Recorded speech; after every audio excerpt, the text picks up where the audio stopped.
சென்னை கிண்டியில் தமிழக பாஜக தலைவர் தமிழிசை சவுந்தரராஜன் செய்தியாளர்களை சந்தித்து வருகிறார். அதனை நேரலையாக பார்க்கலாம். இந்த நாட்டின் பொருளாதார வளர்ச்சிக்கு வித்திட்டவர்களையும் விவசாயிகளுக்கு தோழனாக சுதந்திர போராட்ட வீரராக மட்டுமல்லாமல் விவசாயிகளின் தோழனாகவும் விளங்கிய தலைவர்களை நினைவுகூரும் காலகட்டத்தில் நாம் இருந்து கொண்டிருக்கிறோம். மரியாதைக்குரிய மோடி அவர்கள் அதனால்தான் சுதந்திர போராட்ட வீரர்கள் அவர்கள் எந்த கட்சியை சார்ந்தவர்களாக இருந்தாலும் அவர்களுக்கு மரியாதை செலுத்துவதில் முதன்மை தலைவராக விளங்குகிறார். அது மட்டுமல்ல, இந்த நாட்டை பாதுகாக்கும் வீரர்களுக்கு, இராணுவ வீரர்களுக்கு நாம் உண்மையிலேயே நன்றி கடன் பட்டவர்களாக இருக்கிறோம் என்பதற்காகத்தான் தீபாவளியையும் இராணுவ வீரர்களோடு அவர் கொண்டாடினார். அதனால் இந்த நாட்டில் தேசப்பற்று ஓங்குவதற்கு மரியாதைக்குரிய நமது பாரத பிரதமர் நரேந்திர மோடி அவர்களின் ஆட்சி வழிவகை செய்கிறது, இளைஞர்களுக்கு வழிகாட்டுகிறது என்று சொன்னால் அது மிகையாகாது. அதனால்தான் தமிழகத்திலும் இதே தேசப்பற்றும் தேசியமும் ஓங்கி வளர வேண்டும் என்பதற்காகத்தான் பாரதிய ஜனதா கட்சி அடிப்படையில் பலம் பொருந்திய கட்சியாக மாற வேண்டும் என்று நாங்கள் உழைத்து கொண்டிருக்கிறோம். அதனால்தான் இந்த 3 இடைத்தேர்தலிலும் நாங்கள் போட்டி போடுகிறோம். ஆனால் இந்த 3 இடைத்தேர்தல்கள் நேர்மையாக பணப்பட்டுவாடா இல்லாமல் அதிகார பலமும் பணபலமும் எந்த விதத்திலும் எந்தவித தாக்கத்தையும் ஏற்படுத்தாதவாறு தேர்தல் ஆணையம் பாதுகாத்து கொள்ள வேண்டும் என்பது எங்களது கோரிக்கை.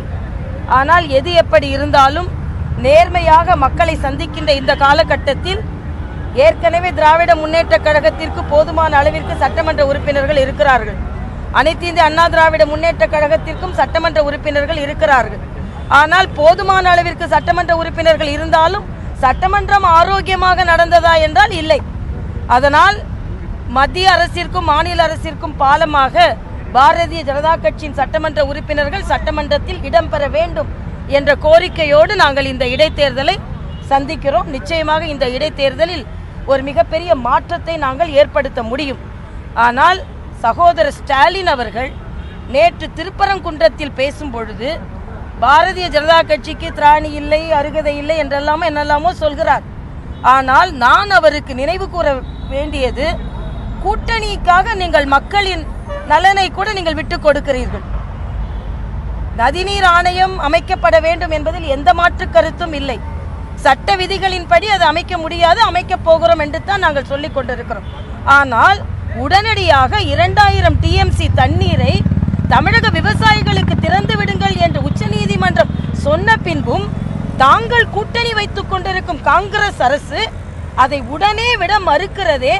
அதையும் நீங்கள் சொல்லியிருந்தீர்கள் என்றால் நீங்கள் நடுநிலைவாதி என்று நாங்கள் சொல்லியிருப்போம். அது மட்டுமல்ல, அவர் ஜல்லிக்கட்டையும் இதையும் ஒப்பிட்டு பேசுகிறார். ஜல்லிக்கட்டு முடங்கியது அவர்கள் கூட்டணி ஆட்சியில் இருந்த போதுதான். காளையை காட்சி பொருளாக மாற்றியதும் அவர்கள் ஆட்சி காலத்தில் தான். அதை மீட்டெடுத்து காட்சி பொருள் அல்ல என்று முயன்று கொண்டிருக்கிறோம் நாங்கள். அதனால் அவர்கள் ஆட்சி செய்து கொண்டிருந்த போதுதான் ஜல்லிக்கட்டையும் தாரை வார்த்தார்கள், காவிரி நதிநீர் ஆணையத்தையும் அவர்கள் தாரை வார்த்தார்கள். அதனால் இன்று ஏதோ அவர் அரசியலுக்காக இப்படி பேசுகிறாரே தவிர பாரதிய ஜனதா கட்சி மிக தெளிவாக இருக்கிறது. காளைகளை காட்சி பொருளில் இருந்து எடுத்து எவ்வளவுதான் தடங்கல்கள் இருந்தாலும் ஜல்லிக்கட்டு நடைபெற வேண்டும் என்பதில் மத்திய தலைமையும் மாநில பாரதிய ஜனதா கட்சியும் மத்திய அமைச்சர்களும் மிக தெளிவாக இருக்கிறார்கள். அதனால் அவர்கள் செய்த துரோகத்தை பாரதிய ஜனதா கட்சி நிச்சயமாக செய்யாது. சட்ட விதிகளுக்கு உட்பட்டு ஏதாவது தடைகள் வந்தால் கூட அந்த தடைகளை தகர்த்தெறிய வேண்டும் என்பதற்கு சட்ட அமைச்சகம் அதற்கான பணியை மேற்கொண்டு வருகிறது. காவிரி நதிநீர் ஆணையத்தை பொறுத்தமட்டில் நிச்சயமாக காவிரி நதிநீர் ஆணையம் அமைக்கப்படும்.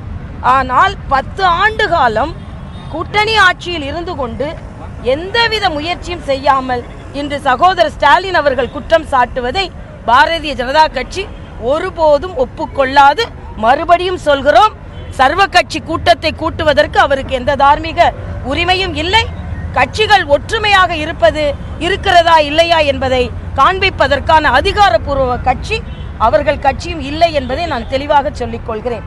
அதே போலத்தான் மூத்த தலைவர் மரியாதைக்குரிய கலைஞர் அவர்கள் தான் மருத்துவமனையில் இருக்கும் பொழுது சில கூட்டங்களை நடத்தினேன். ஆனால் இப்பொழுது இல்லை என்று சொல்கிறார். நான் மறுபடியும் மிக தாழ்மையுடன் கேட்டுக்கொள்வது, எங்களுக்கும் கொள்கை மாற்றங்கள் இருக்கிறது, அரசியல் விமர்சனங்கள் எவ்வளவோ நானும் செய்திருக்கிறேன். ஆனால் மருத்துவமனையில் ஒருவரின் நோய் ஒரு மாதிரி இருக்கும், இன்னொருவர் சிகிச்சை பெறுவது வேறு மாதிரி இருக்கும். அதனால் நான் மருத்துவமனையில் சிகிச்சை பெறும் பொழுது நான் நிதிநிலை கூட்டத்தையே கூட்டினேன், இப்பொழுது ஏன் கூட்டவில்லை என்றால் எல்லா சிகிச்சையும் ஒரு மாதிரி இருக்காது. இன்று முதலமைச்சர் யாரும் பார்க்க முடியாததற்கு காரணம் அவர் தீவிர சிகிச்சையில், அதுவும் தொற்று நோய் சிகிச்சைக்காக அவர் சிகிச்சை எடுத்து வருகிறார். மருத்துவராகிய என்னால் அதை தெளிவாக சொல்ல இயலும். அதனால் மருத்துவமனை, சிகிச்சை இதையெல்லாம் வைத்து அரசியல் செய்ய வேண்டாம் என்பது எனது தாழ்மையான கருத்து. என்னை பொறுத்த மட்டில் இந்த தீபாவளிக்கு பாராட்டப்பட வேண்டியவர்கள் துப்புரவு தொழிலாளர்கள். 1200 பேர் எல்லா குப்பைகளையும் அகற்றி மரியாதைக்குரிய நரேந்திர மோடி அவர்களின் தூய்மை பாரத கனவை நிறைவேற்றி இருக்கிறார்கள். அதே போல தீயணைப்புத்துறை சகோதரர்கள், காவல்துறை சகோதரர்கள், போக்குவரத்து தொழிலாளர்கள், இவர்கள் எல்லாம் நிச்சயமாக பாராட்டப்பட வேண்டியவர்கள்.